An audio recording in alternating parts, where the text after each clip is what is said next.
We've been unable to fulfill our commitment due to our singer's drug use. It's got nothing to do with exhaustion or dehydration or sore throat, some of the things you typically hear about, and this is very hard. How drugs derailed Stone Temple Pilots as Rehab Week continues here on The Remix.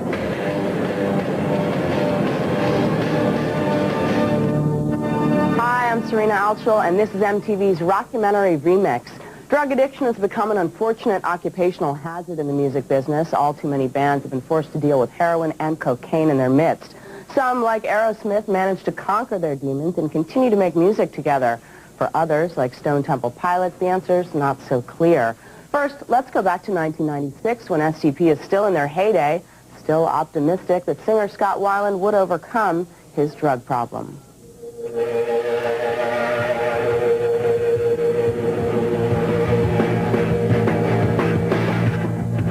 Rob and I were born as brothers.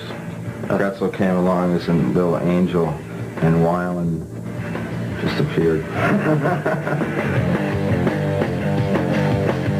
I think you have to have an ego to some extent to be able to get up in front of 20,000 people every night and fool yourself that you're going to entertain them.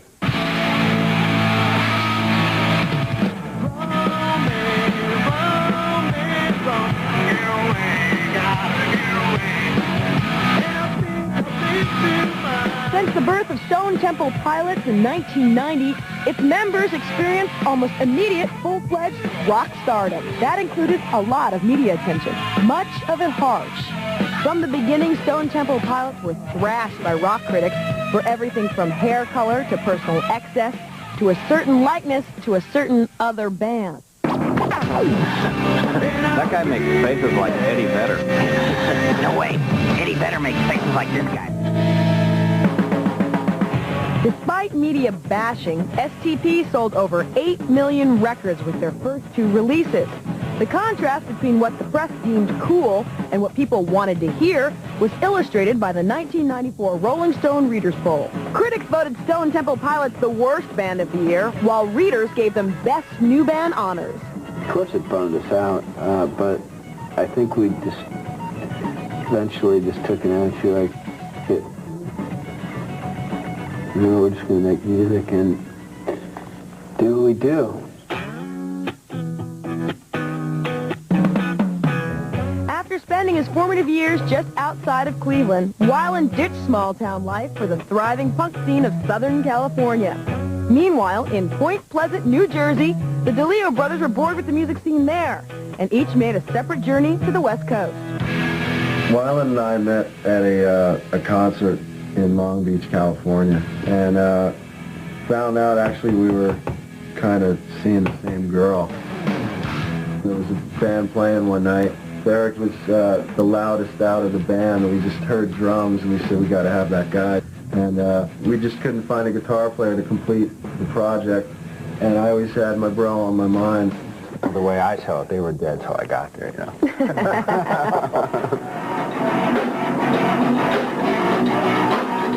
Ironically enough, even though I grew up on the West Coast and these guys grew up on the East Coast, we all pretty much had the same musical background. And Weiland, he got really into like a whole other realm of music that, you know, I didn't really experience much with, and the mixtures is as you hear it. Mighty Joe Young, as they first called themselves, spent most of their time hustling gigs around their home base of San Diego before venturing up north to play LA's rock landmark, the Whiskey. They were quickly noticed and signed to Atlantic Records on April Fool's Day, 1992. You ready there, Fellini? Let's go. I am smelling like the roses somebody gave me 'cause I'm dead. Only a few weeks before the release of its major label debut, Mighty Joe Young, the band, were informed that a blues singer in Chicago named Mighty Joe Young owned the rights to the name. It was just the worst.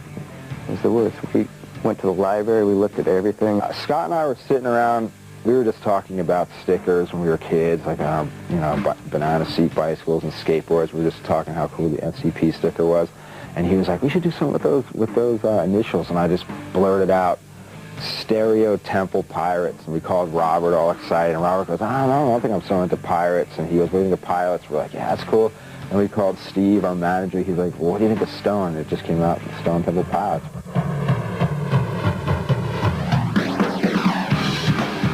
I can remember being a little kid, and you opened up the album and you looked at every song and you listened to every song, and the whole album had a vibe, and that's what we were trying to create with Core. Core began creeping up the charts with its first single, Sex Type Thing, which secured heavy radio play and accusations of glorifying date rape. It was just something really simple. Weiland put himself in the perspective of the idiot-type person, for lack of a better term, who thinks like that and looks at women in that aspect. And you know the lyrics.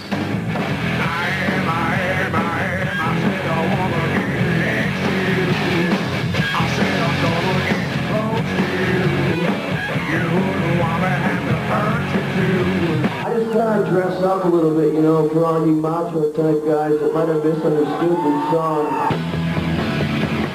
It might anger people at first who don't really understand what the song's about or what you know, where we come from on certain issues like that. But I think that in general the idea has come about. Determined to prove themselves even further, the band hit the road, leaping from 500-seat clubs to 5,000 capacity venues as Megadeth's opener. Along the way, Plush was everywhere. Even an impromptu acoustic set inundated the airwaves. Oh, when the dogs you find her, got time to wait for tomorrow. The label wanted to put the acoustic version on some form of EP, which we weren't real keen on because that's one song off of an album. There's 11 other songs. We don't want this record to be thought of, you know, as the Plush album. From Core to Purple when the remix returns.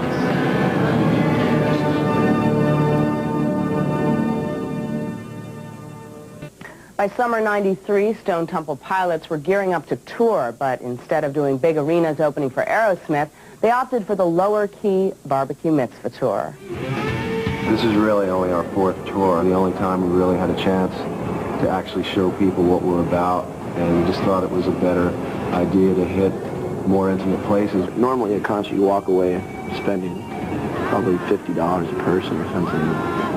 It's more money than people can really afford, so we want them to just, you know, keep it low. For seeing three bands, it's a good show for $15.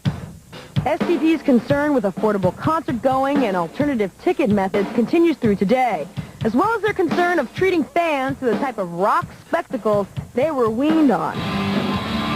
We just kind of wanted to just give something people could leave and really talk about it, you know? Like the Kiss thing, you just got to find ways to keep yourself entertained, you know, whether it's running out with a jock strap on or whatever, you know what I mean? Just to keep yourself entertained. But the fun of touring began to wane. An incident involving an alleged shoe-throwing fan and Weiland and Robert's angry physical response earned the boys a lawsuit. Meanwhile, their disillusionment with the music industry grew as touring took its toll on them personally. We should have quit touring after that point. Basically, it felt like all we were doing was making other people money, and with that we had to deal with in some of the media in the last, you know, year really began making supporting that album a job and not fun anymore. Ironically, in the midst of an antagonistic relationship with the press, STP were on top. By early 1994, the group had collected numerous awards, including a Grammy, 2 American Music Awards, 1 Billboard Award, and the Video Music Award for Best New Artist. Mostly say thank you to the people that have paid more attention to the music than they have to the media, because that's ultimately what matters the most.